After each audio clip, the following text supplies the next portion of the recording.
Welcome back to Stooge Stream for another episode. This is Wife versus Cartoons, and in this episode, we're going to be talking some classic DuckTales.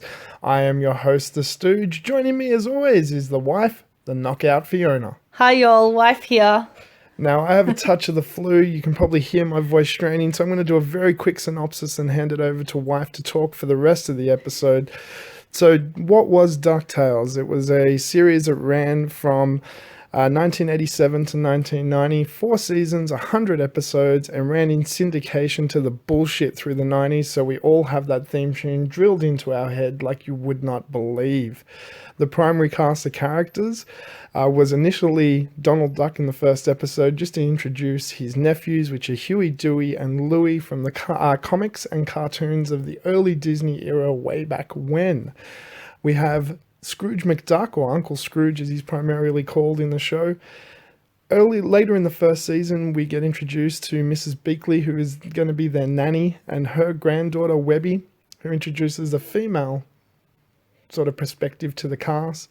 We have Duckworth, who is the butler, Launchpad, who crosses over from Darkwing Duck, as well as in DuckTales, Gyro, Flintheart, the Beagle Boys, Ma Beagle, and Magica the Spell, who you haven't met yet, but we'll get to that character later on, and Gizmo Duck.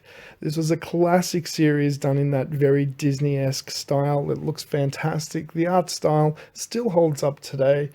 And with a 2017 remake coming very, very soon, now is the most appropriate time to go back and watch this classic series. And this is why Wife's going to be reviewing the first 2 episodes. Over to wife. Thank you. Yeah, the 2017 series, you'll note, will be starring David Tennant as Uncle Scrooge or Scrooge McDuck. So that should be very cool indeed. Dr. Scrooge. At first glance, DuckTales would seem to be quite kitschy and corny if you haven't been exposed to it before, but this show, Disney really have their shit together, and this show in the 80s really proved that and solidified. Just going to say straight off the bat, this show still holds up, and I'm keen to rewatch all 100 episodes, including the movie, which I owned on VHS back in the day. It came out in 1990. I think the movie is called DuckTales the Movie, Treasure of the Lost Lamp. Yeah, I watched that. I think I burnt through that VHS. So yeah, so Stooge, get it loaded for me. But the first 2 episodes, episode 1 is, well, it's actually a part 5-part first episode. So it's episodes 1, 2, 3, 4, 5, but it's an ongoing story. And then after that, it becomes sort of standalone episodes. So part 1 is called The Treasure of the Golden Sons. Don't Give Up the Ship, which is the theme for what's to come in this episode. So we open with a bit of an origin story of Scrooge McDuck swimming through his vault of gold, his favourite way to relax, putting on his gorgeous 1930s vintage swim trunks and diving into to gold, which I love in cartoon land, is somewhat malleable, that one can actually swim through and it wouldn't give him a serious concussion. And the outfit that he's wearing is in direct reference to the fact that the character was created in Disney Comics in the 1930s or 40s, I believe. And we later on then see him wandering through the town, muttering to himself about having to take on his grand-nephews or his great-nephews. The townspeople, ask him for money or offer him bits and bobs, and we get a little insight into how tight his character is. He goes down to the docks to meet Donald Duck, Uncle Donald to the kids, who has gone off to join the Navy so he can see the world.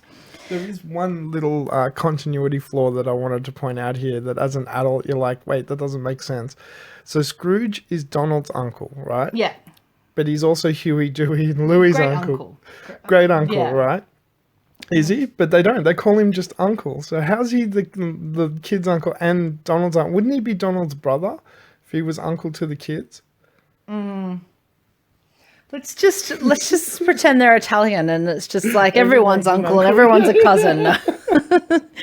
And we can say that because I am Italian, and I have about 500 aunties and uncles.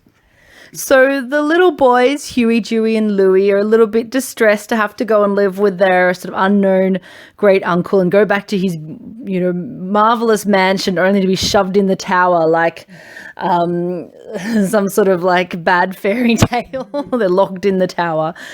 Meanwhile, we get introduced to the bad guys, the Beagle Boys, who are three dog beagle, I guess, brothers, the baddies with terrible Jersey accents. And they're in jail, but only to be sprung out of jail by a mysterious benefactor, El Capitan, who is a mysterious South American. We're not too sure what or who he is as yet. He breaks them out so they can steal something from Scrooge McDuck, which turns out to be a priceless ship. We see this priceless model ship in Scrooge's collection as the boys are playing with it, and Scrooge points out, no, that's priceless, Scrooge gets the shits basically with having kids stay with him because it interrupts his whole equilibrium. So we then see him go to his office where he can relax and let off some steam. And by letting off some steam, he lets people come to his office to pitch him ideas or put their case forward for some money, to which he promptly rejects them. Mr. Burns style has a little trapdoor. Oh, please keep talking. Go on.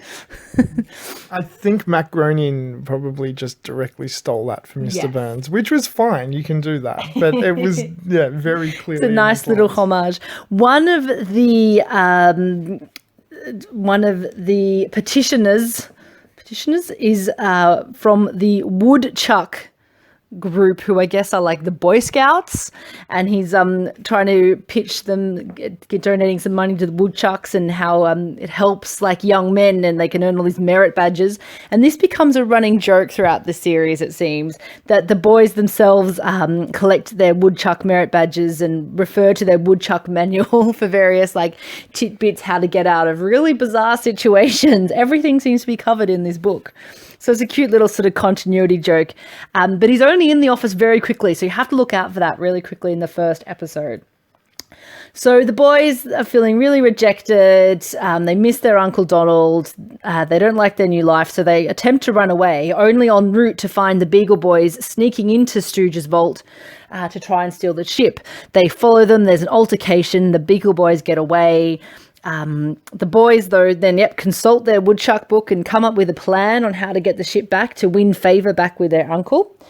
It turns out that this wooden ship is not just priceless, but is actually a hidden treasure map. So the map itself is carved onto the side of the ship, and this is what the mysterious El Capitan is after.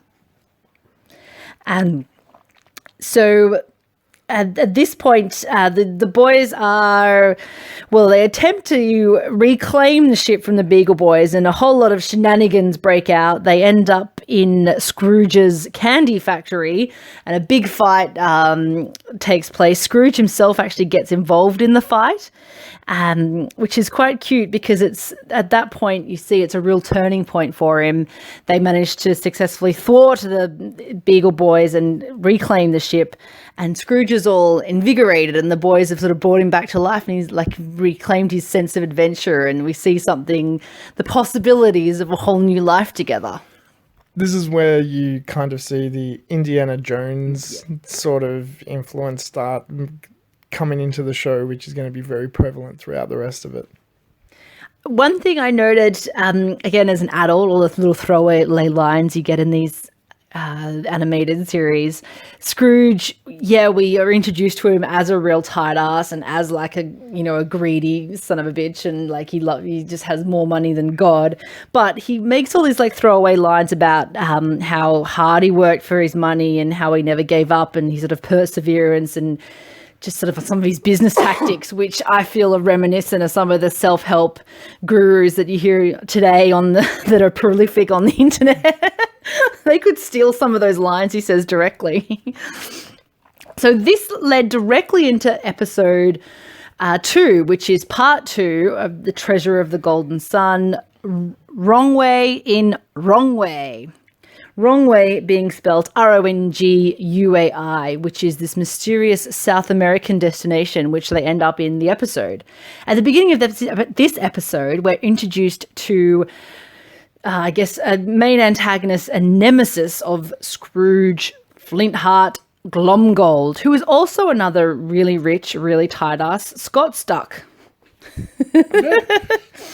Maybe they're like third cousins or something. So Flintheart, it seems, is the second richest man or duck alive, and there's a constant competition between the two who is coming up on top, depending on various business ventures and enterprise, the stock market. So in this episode, Flintheart and Scrooge make a bet who will be the richest after 2 weeks, and whoever comes up on top, the loser has to eat Flintheart's Scottish beret hat thing. So it's just a matter of like one-upmanship and pride between these two. Flintheart offers to buy the candy factory, which is in complete disarray after the big scuffle of the first episode, only we find to get a mold of the ship, which was buried in chocolate. So they carve out the chocolate with the ship itself. And it turns out Flintheart has joined forces with the mysterious El Capitan. El Capitan! Yes. So meanwhile, Scrooge and the boys set off on an adventure to South America to follow the treasure map on the side of this ship and try and find this hidden treasure / sunken gold, which the ship will lead to. They are followed by Flintheart and El Capitan, who Flintheart is just obsessed with stopping Scrooge, whereas El Capitan just wants his gold. He keeps making all his references to it being his gold very directly, so I suspect he's a time-traveling ghost or was stuck in some sort of like vortex for hundreds of years from the Spanish Gold Inquisition days. Yeah. So the guys here, Scrooge and the boys, are on an aeroplane to South America, clearly before they meet, what's the pilot's name? Launchpad. Yeah, clearly before they've met Launchpad, because they're on a very, very dodgy plane with a whole lot of livestock cargo, with a robot pilot who ends up flying the plane in the wrong direction. Anyway, so they get off to a bad start. They get to their destination. Turns out all the locals are fleeing because there's a monsoon approaching. But this turns out that the monsoon is actually key to the story, because the hidden treasure, the buried gold, is actually revealed by the monsoon. I'm not going to go into too many more details because I do want people to go and watch this. And it's a really good little adventure. Turns out that they find the treasure, but things don't quite go to plan and are not what they seem. However, most importantly, Scrooge comes up on top of the bet between him and Flintheart. With one gold piece. One gold piece. He barely scrapes through. There's, like I said, we've still got 3 more parts of this introductory story, so hopefully we'll meet some more characters. I highly encourage you to go back and watch this and join Scrooge and the nephews on their adventures. Yeah, the nephews do have that really annoying animated ducky voice. Like, it's almost like the chipmunk kind of annoyance quality, but you can put that aside because they're really adorably animated.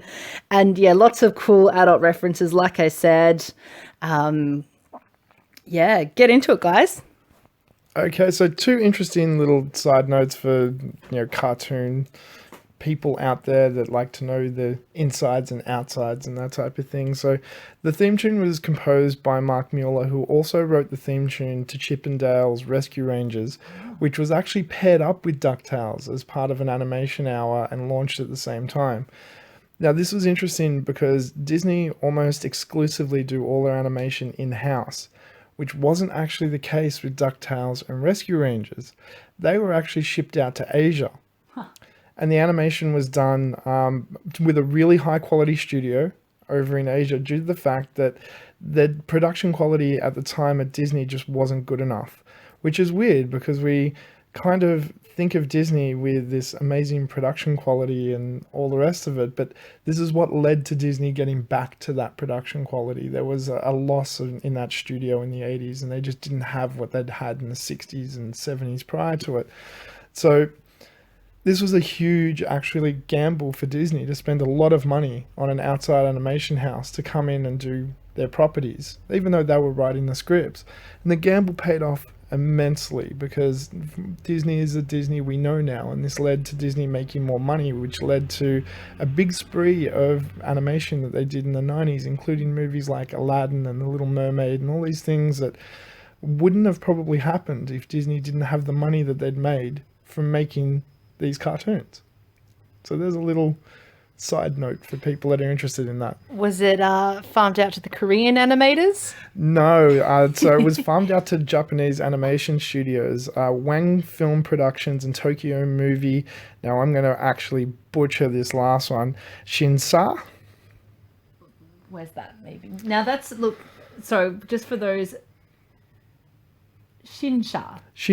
Yeah. Shinsha. So Tokyo Movie Shinsha. They're the two animation studios that handled Chippendales and DuckTales. I went a little bit left field with that reference, Stooge. That was actually from the Clerks cartoon. I know, that was which good. we may have to do, but that's a whole nother genre itself. Yeah. Yeah. That's really adult. That's a whole season review at once. But anyway, thank you so much for joining us. If you enjoyed this, make sure you like, share, subscribe, all those good things. We'll be back with more Wife versus cartoons. I've got more Transformers reviews. And do remember, DuckTales. Oh, woohoo. If you do watch this series, you will have that stuck in your head for a week. I guarantee it. I believe they're using that for the new show as well. Excellent. And until next time, adventure, excitement, Stooge craves not these things. Welcome to the Stooge Revolution.